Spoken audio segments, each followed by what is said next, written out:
Oh boy. It's been 2 weeks. It's been 2 very busy weeks, and I am very happy to be here this morning. Let's get started. Good morning. I'm Liz. I like to knit, and this is a knitting podcast. Immediate updates. My plant has gotten a new leaf. Look, you can tell he's growing up. He's getting more of these divots, so that's good. Happy spring. As far as what we've got today, I have one pretty boring finished object.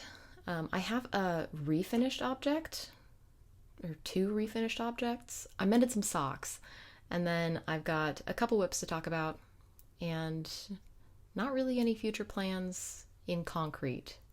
Life's been a little bit busy, so I'll update you. But let's go ahead and get started with what I'm wearing, because that's how this normally goes.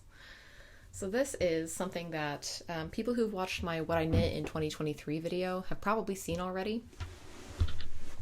Let me stand up a little bit. This is my Ebbie by Alice Caetano, and I really like this. I don't wear it, as I mentioned in my last video, and actually it's not even on my notes for today, because up until like the very last minute I didn't plan to wear this for this video, but it just felt a little bit more cozy, and I don't know. This is knit in the... See, I should have written it in my notes. This is knit in colorway 1 of Mungo by Retrosaria by Rosa Pomar, and that is a like 50-50 wool cotton blend. So I originally thought that this would be a good summer sweater, and it's very like dry, and it's fine for the summer, but it's for like a summer evening. It's a little bit more rustic than I thought it was gonna come out, and a little bit less drape than I had hoped for, but that's okay. It's cute. I think that the real reason I don't wear it is because it's off-white, which doesn't go with a ton of stuff that I have. Like, I kind of wish I had gotten a color, or like if they had a crisp white, but it's like a natural white. So I think I'm gonna dye this, but life has been a little bit busy, so I haven't gotten around to it yet, but maybe this summer. Easier for it to dry outside. Yeah. So I don't know, I'm thinking maybe a coral. Let me know if you have thoughts on what this should be. Based on the like pattern itself, I feel like I want it to be like a blue, because it's supposed to be like a wave and it ebbs as it gets further out to the sleeve, just like little ripples. And I want to evoke that water feeling, but I don't know. I've never dyed anything blue before, so I don't know if the warm white will go well, or if I should just go with a warm color. We'll see. One of the other issues I have with this is it does tend to, these little ebb guys, I probably just need to block it more aggressively, because I think I've only blocked it right after I finished it. But this is a cast on edge, so it's not like I can go back, unpick it, and bind off looser, which is normally what I would do if I was having this sort of like flipping around. So, but yeah, I'll probably just block it more aggressively. I believe I did a long tail cast on, so it should have more flex to it. We'll see. Yeah. All right, that's all about that. If you want more details, I probably talked more about it in my What I Made in 2023 video, but let's move on to my actual like recent finished objects. So my one like new finished object this week is this. This is something I was working on last time. This is the ribbed beanie by Emily Bolduan? I don't know.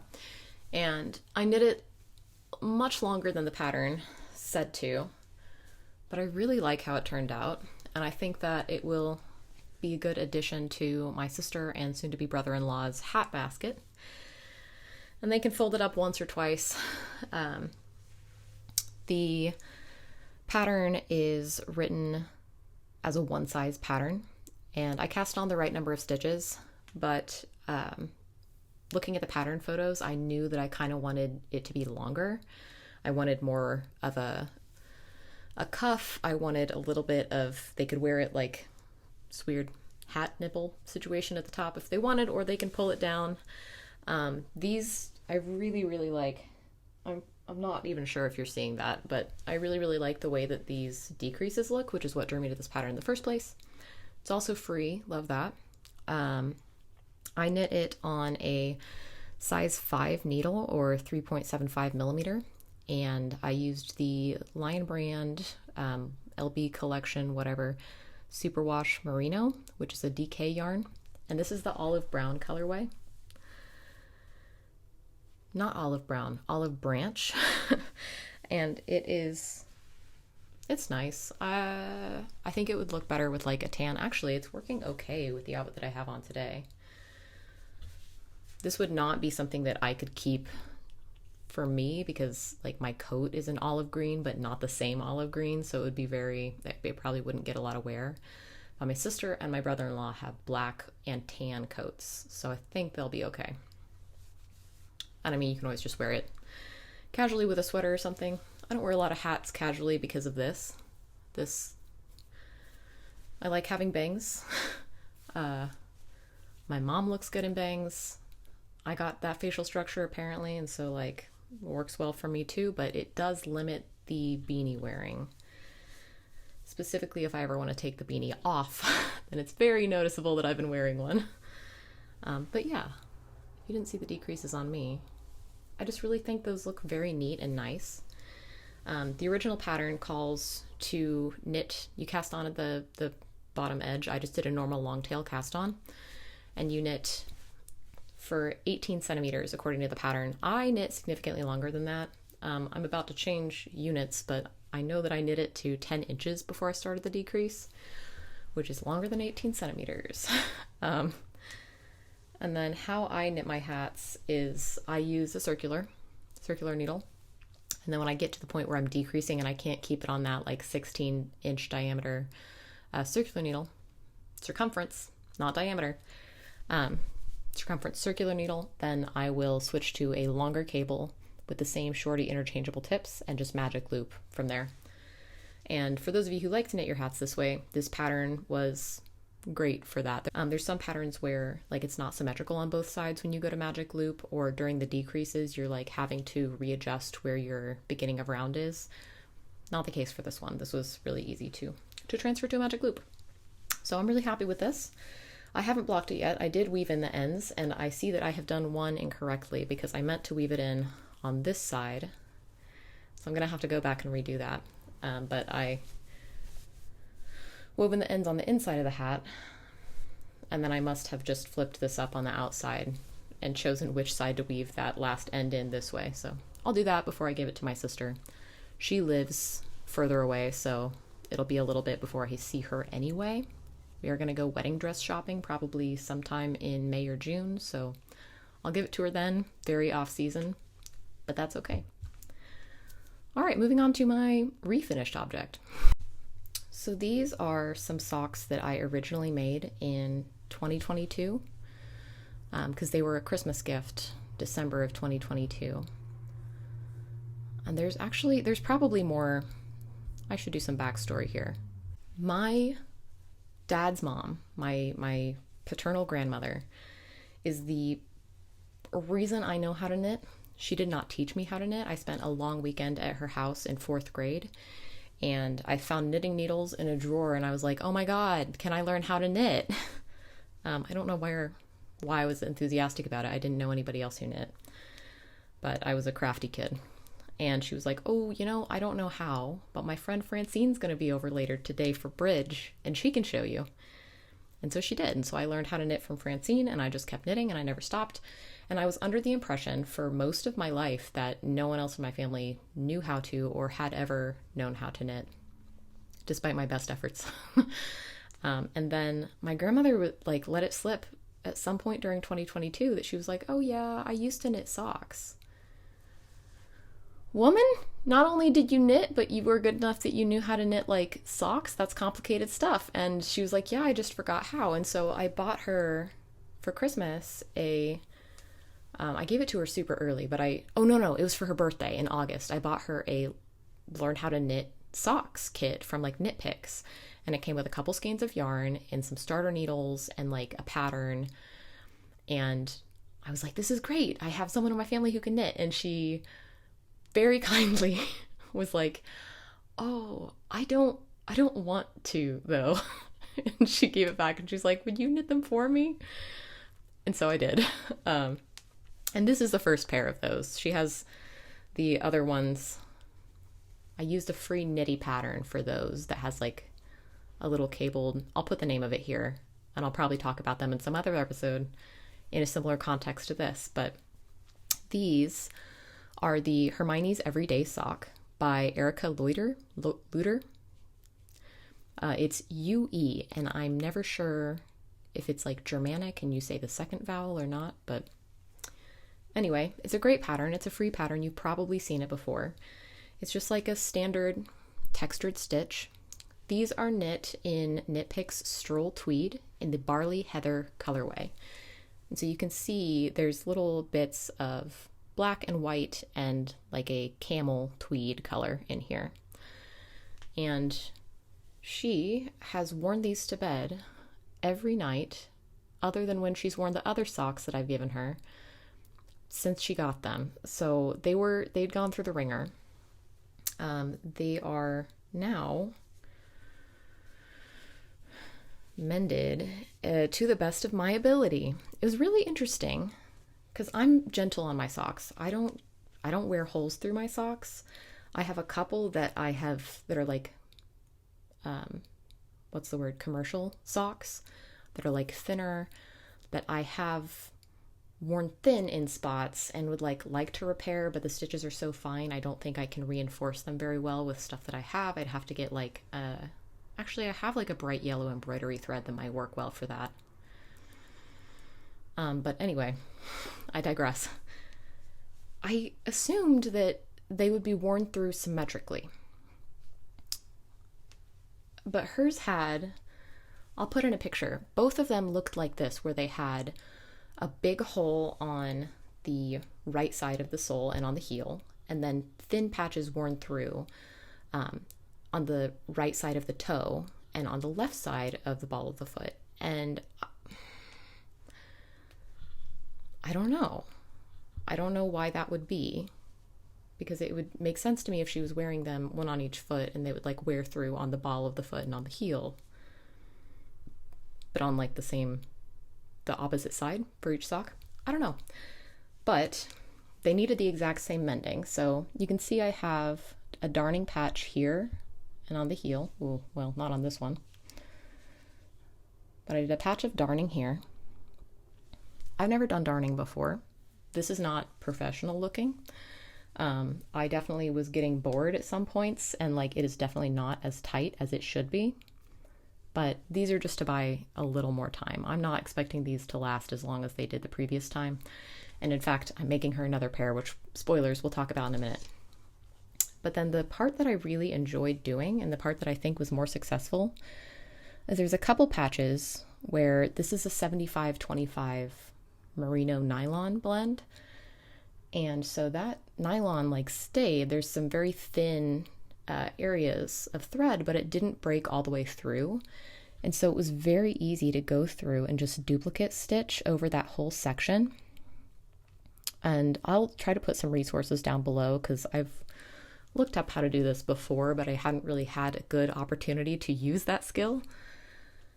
And so I was very happy to get to do that. So like there's a little reinforced patch. There's a little reinforced patch. Yeah, the darning I could definitely improve on. You're supposed to use like an egg, like a wooden darning egg, to wrap the sock around because it's not really big enough to use like a loom or something, or like an embroidery hoop. They do make darning looms. That's something I'm not knowledgeable about, so I'm not going to get into that. But what I ended up doing was just putting like a measuring cup, like a half cup measuring cup inside this sock. And that gave me a really good surface to kind of like work from. It stretched the sock a little bit, but not so much that like I couldn't pull this weave as taut as I wanted it to be. So yeah, I'm very happy with this. And I'm going to give these back to her as soon as I can. I am going to tell her that I don't think they'll survive another mending, but if she brings them to me when they get thin, but before they have holes, it'll be a lot easier to make sure they survive for longer. So, but that's that. Those made me so happy. One last thing about this pair of the Hermione's Everyday sock is that at this point in my life, I knit socks exclusively on DPNs, and my preferred needle size was the 2.25 millimeter. So these are a little bit smaller or a little tighter gauge than my current preferred sock method. I switched from DPNs to Magic Loop for socks because slight trigger warning if you're really sensitive to like bodily horror, just skip ahead a couple minutes, but I did in fact have a bag with my DPNs and my sock project that I was swinging, and it got caught just right between my legs, and I ended up stabbing through, just breaking the skin barely on both of my knees and bending the sock needle like from a straight to a 90-degree angle. And that was when I was like, all right, no more DPNs for me.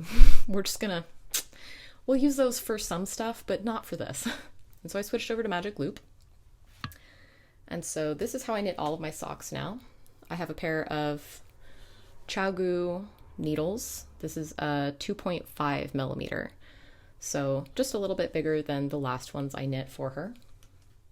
And this is again a Hermione's Everyday sock. My grandmother has never let me measure her feet. She goes, I wear a size 6.5. And I was like, okay, cool. Do you have high arches? Can I have you stand on a paper so I can trace them and get an idea? And she was like, no, it's fine. Okay, Barbara, whatever you say. But she said that these ones fit her better than the other pair. So I was like, I will make the exact same pair with no modifications again. The other ones were a little bit tighter, she said. So I figure if I err on the looser side, going up that 1/4 millimeters, hopefully not going to make too much of a difference. But last time I knit these exactly to pattern, because if I don't know specifics about the person's foot, I'm not going to make modifications. I'm just going to trust the pattern designer and then go from there. But I did knit this a little bit shorter, just in the leg, and that was the only change that I made. I did the same amount of ribbing. I did the same amount of like the stitch pattern. The heel was the same.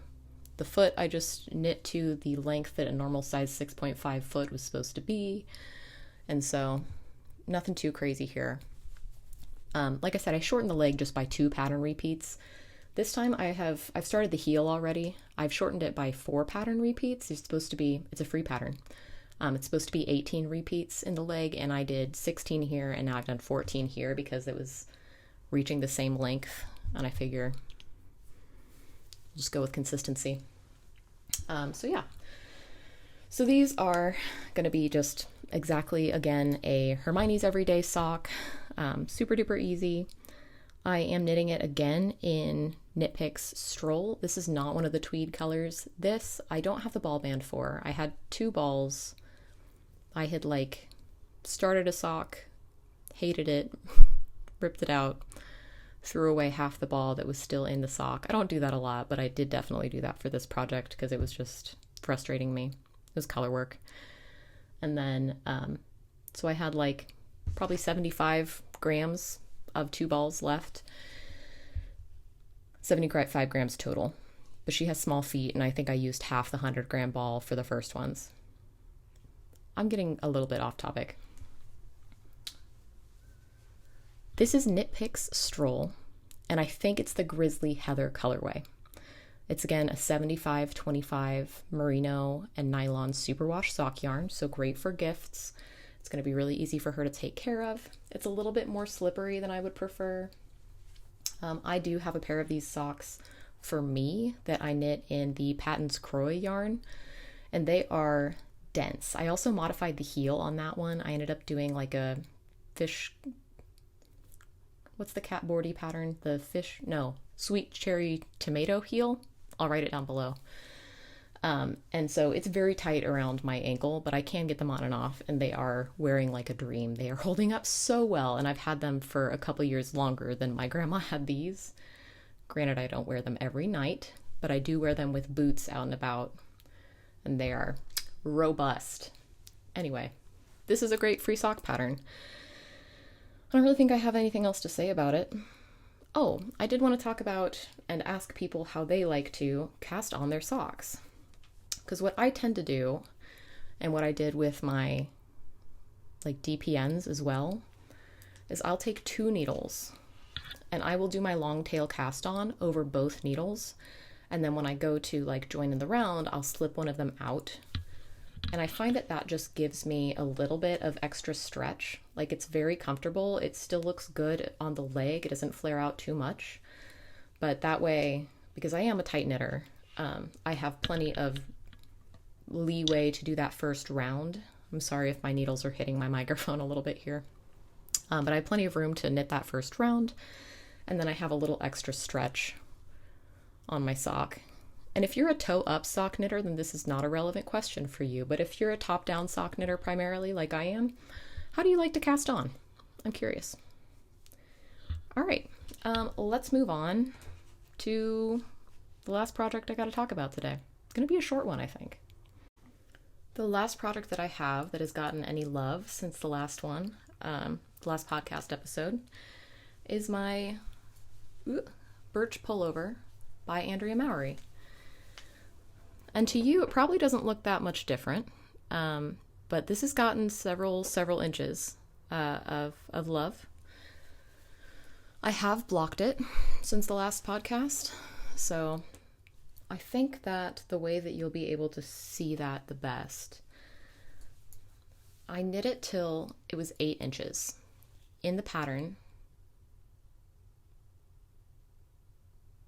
I think I can just tell you this because it's in the schematic, but this is a paid for pattern, so I'm going to try I'm not going to say stitch counts or anything like that.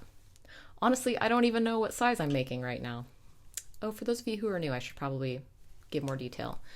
This is the Birch Pullover by Andrea Mowry. I'm knitting it in Holst Supersoft on size 3 or 3.25 millimeter needles.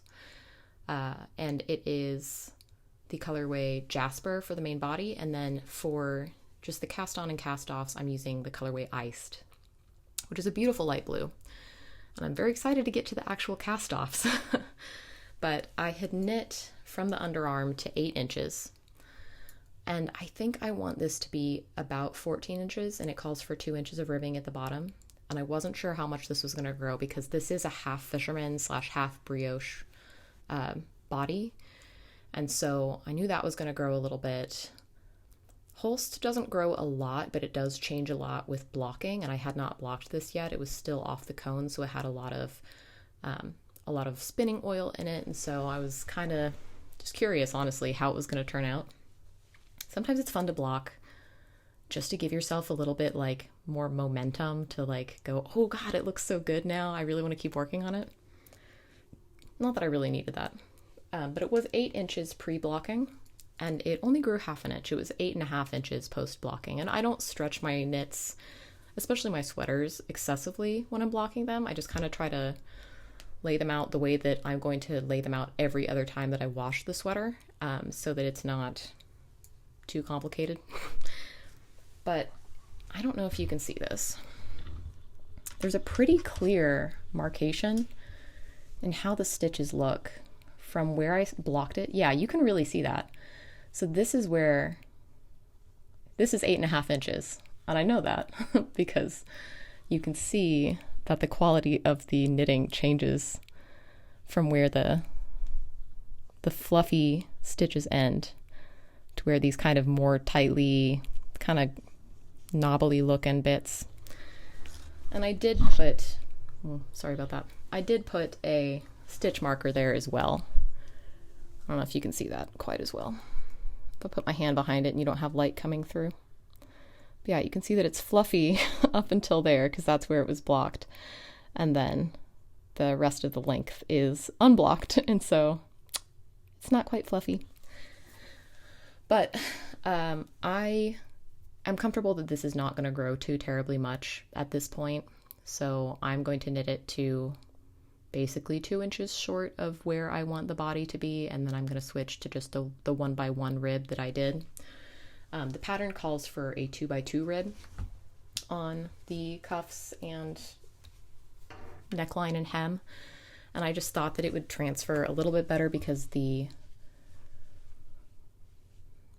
think it looks good with the 1x1 rib going directly into the like 1x1 brioche, half brioche situation.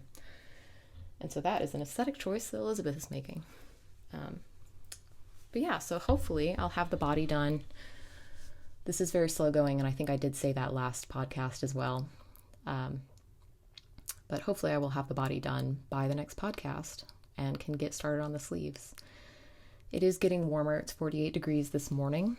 And so I don't think I'll need this for a while. Let's do a little life update, actually. So most of you are probably aware that I am moving house. I only have an apartment right now, so I'm moving house. I'm not moving houses. I don't know what that phrase is meant to be anyway. Most of you are probably aware that I'm buying a house. First time homeowner, lots of anxiety, loving it, probably worth it, hopefully worth it. I'm going to be able to put platforms on the walls for my cats, and that's the main impetus, if we're being honest. But we are signing on Monday. This is Saturday now, so we went to the bank this morning and got the largest cashier's check I think I'll probably ever have written out in my life. So that's fun. And on top of that, I also moved offices at work last week, and I am now very suddenly right before that move in more of a leadership role at work. So you don't really get to have a not my job mentality when you have a team with like 10 plus people and you're in charge. So all of the little things that weren't anyone's specific duties kind of fell on me. So that was busy and stressful. That's wrapping up. But now home move will be occurring, and that is going to be almost 100% on me and my husband. Obviously, we're the crazy people choosing to do this. So that is going to be busy as well. Yeah, life's just been really stressful lately. I haven't been knitting as much as I want to. I didn't record a bonus video last week, and if things are going the same way that they are now, I probably won't next week either. But I want to keep up with the podcasts because this brings me joy, and I hope it brings you joy too. But yeah, life's just worthwhile, but absolutely swamped. Thank you for everybody who commented last week on how many whips they keep on the go. A couple of you were like, one gave some very good points on how to knit that way. Like somebody said that they will do like a certain number of days on a certain project, but they have a bunch that are active. And one person mentioned that they have like different projects for different types of knitting energy. And I can really vibe with that too. So yeah, I, as you can see, have had slightly more than 2 projects going over the past 2 weeks, and I have felt better about that, and I'm not nervous about casting on more. So once I have the energy to think about future knits instead of future home decor and fixing roofs and things like that, I'm really looking forward to casting on a couple things. And once my knitting is unpacked, because right now most of my yarn stash is like, I can't get back into that box. Don't touch it. Leave it alone. You can get into it in the new space and hopefully unpack it into an actual like storage container built for it and not just a plastic tub. So we'll see. But yeah, thank you so much for coming. I hope you're having a great weekend. I hope your spring is going well. I hope you are dreaming of summer knits. But yeah, thanks for coming around. Hope you're knitting something that makes you happy, and have a great week. Bye.